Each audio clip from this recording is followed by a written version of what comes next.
بسم اللہ الرحمن الرحیم لقد کان لکم فی رسول اللہ اسوۃ حسنہ صدق اللہ العظیم۔ اس دھرتی کے اوپر سب سے زیادہ پاک باز اور سب سے زیادہ مقدس اور سب سے زیادہ پیارا اور سب سے زیادہ عزت والا اور سب سے زیادہ احترام والا کوئی بشر، کوئی انسان دنیا میں تشریف لایا ہے، وہ جناب محمد الرسول اللہ صلی اللہ علیہ وسلم کی ذات اقدس ہے، جس کے قانون نے، جس کے انصاف نے پوری دنیا کو، قیامت تک آنے والے انسانوں کو حسن اخلاق کے ساتھ اور پیار کے ساتھ اور محبت کے ساتھ اور ہمدردی کے ساتھ جینے کا سلیقہ سکھایا ہے۔ چنانچہ اس زمانے میں ہندو بھائی کا ایک بچہ، دھیان سے سنو، ایک نوجوان بچہ جس کے باپ کا انتقال ہو چکا تھا اور وہ بچہ یتیم بچہ تھا، جب وہ بچہ اپنے گھر میں آیا تو اس بچے نے ماں کی پرستتی کو دیکھا کہ ماں کے کپڑے پھٹے ہوئے ہیں اور ایک جگہ ہاتھ پہ کپڑا ایسا پھٹا ہوا ہے جس سے ماں کا جسم نظر آ رہا ہے۔ میرے بھائیوں، وہ بچہ اپنے چچا تایا کے پاس پہنچا ہے جو ایمان نہیں لائے تھے اور کہنے لگا، چچا جان، میری اماں کی بڑی غریبی ہے، جس میں سے کپڑے پھٹے ہوئے ہیں، کم سے کم نہیں کھانا تو میری ماں کے لیے جوڑی کپڑوں کا انتظام کر دو۔ چچا تایا نے کہا، ہم کیوں تجھے سر پہ بٹھائیں گے، ہمارے مال میں ہم تجھے کیوں حصہ دیں گے۔ روتا ہوا وہ بچہ اپنی امی جان کے پاس آیا ہے۔ وہاں مدینہ المنورہ میں ایک عدالت لگا کرتی تھی جس کے جج محمد الرسول اللہ صلی اللہ علیہ وسلم ہوا کرتے تھے۔ بچے نے ماں سے پوچھا، امی جان، کیا رسول اللہ صلی اللہ علیہ وسلم کی عدالت میں جاؤ، وہاں سے کپڑے کا اور کھانے کا انتظام کرو؟ ماں نے کہا، بیٹا جانے کی تو اجازت ہے، ڈر ہے کہیں ایسا نہ ہو تو کلمہ پڑھ کے مسلمان نہ ہو جائے۔ کہا، نہیں امی جان، میں صرف کپڑے لوں گا اور کھانے پینے کا انتظام لوں گا اور واپس چل لوں گا۔ لیکن میرے بھائیوں، بعض لوگوں کے اخلاق ایسے ہوتے ہیں، بعض لوگوں کی عادت ایسی ہوتی ہے، جو مذہب نہیں دیکھا جاتا ہے، اچھی عادات کا پیکر انسان، اچھے خیالات کا رکھنے والا، اچھی عادات کا رکھنے والا انسان، دنیا اس کا غلام بن جاتی ہے۔ جناب رسول اللہ صلی اللہ علیہ وسلم کی عدالت میں، دربار رسالت میں، مدینہ المنورہ میں، مسجد نبوی میں سرکار کی عدالت لگی ہوئی ہے۔ صحابہ کرام رضوان اللہ تعالی علیہم اجمعین بیٹھے ہوئے، یہ بچہ روتا ہوا امام الانبیاء کے سامنے جا کر بیٹھ گیا۔ انصاف دلانے والا نبی،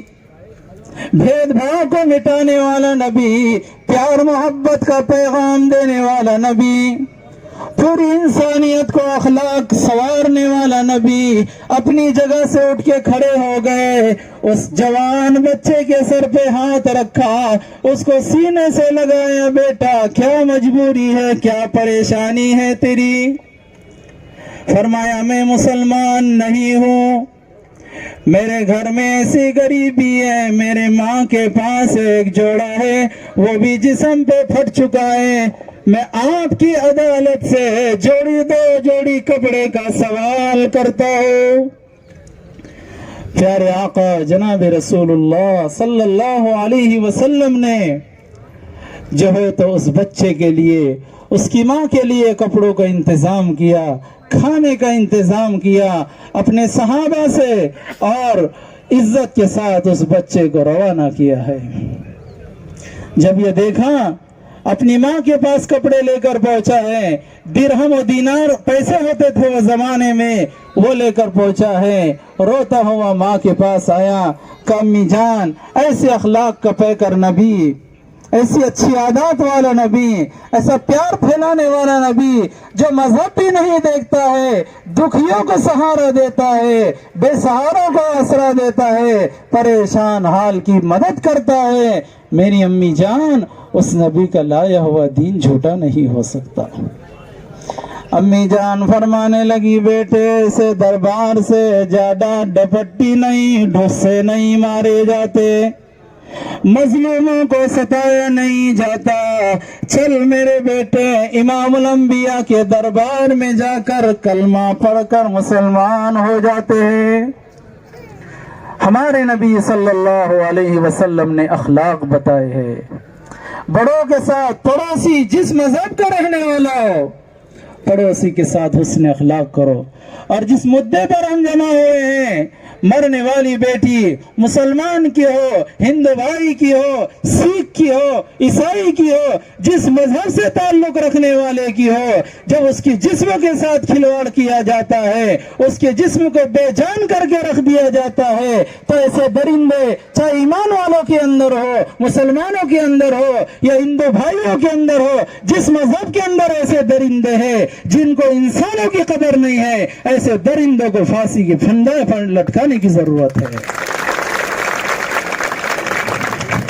یہ اخلاق میرے آقا جناب رسول اللہ صلی اللہ علیہ وسلم نے امت کو دیے۔ میرے بھائیوں، ایک یہودی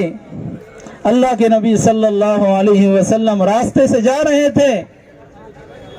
تو ایک یہودی نے اللہ کے نبی صلی اللہ علیہ وسلم کا راستہ روک دیا،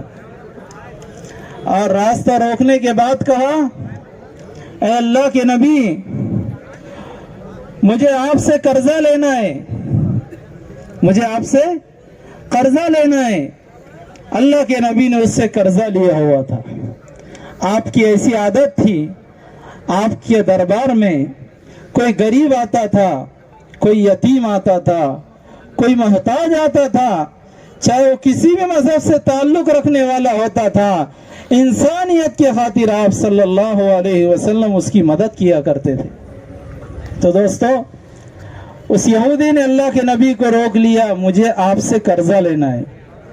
اللہ کے پیارے نبی صلی اللہ علیہ وسلم نے فرمایا، میرے صحابی میرا قرضہ ادا کر دیں گے، مگر جو پیچھے ساتھی گئے ہوئے بیٹھ جائے ہوئے، آنے والے پرشاسن اس مدعے کے اوپر جو پیغام ہم کو دیں گے وہ ہم سننا چاہتے ہیں۔ اور حق کی لڑائی،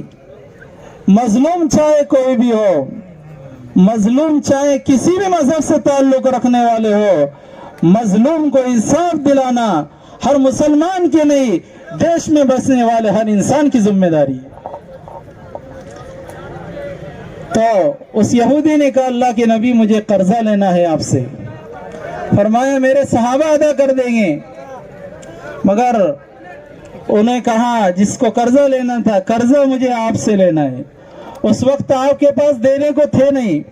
اور قرضہ آپ اس لیے لیا کرتے تھے، آپ کے پاس جو بھی مجبور آتا تھا سامنے والے سے کہتے تھے اتنے درہم دے دو، یہ غریب کی مدد ہو جائے گی، جب ہمارے پاس آئیں گا کہیں سے ہم تجھے دے دیں گے۔ تو وہ یہودی اڑ گیا کہ قرضہ ہونا آپ سے اور اسی جگہ پہ ہونا، آپ کو ہلنا بھی نہیں ہے۔ دونوں عالم کا نبی، جس کے صدقے میں اللہ نے پوری کائنات کو بنایا ہے، وہ نبی اسی جگہ پہ ٹھہرے رہے۔ نماز آپ نے اسی جگہ پہ ادا فرمائی، ظہر کی، عصر کی نماز آپ نے اسی جگہ پہ ادا فرمائی، اور مغرب کی نماز بھی آپ نے اسی جگہ پر ادا فرمائی۔ ایسے اخلاق تھے ہمارے نبی کے۔ دینا ہے اس بندے کے پیسے،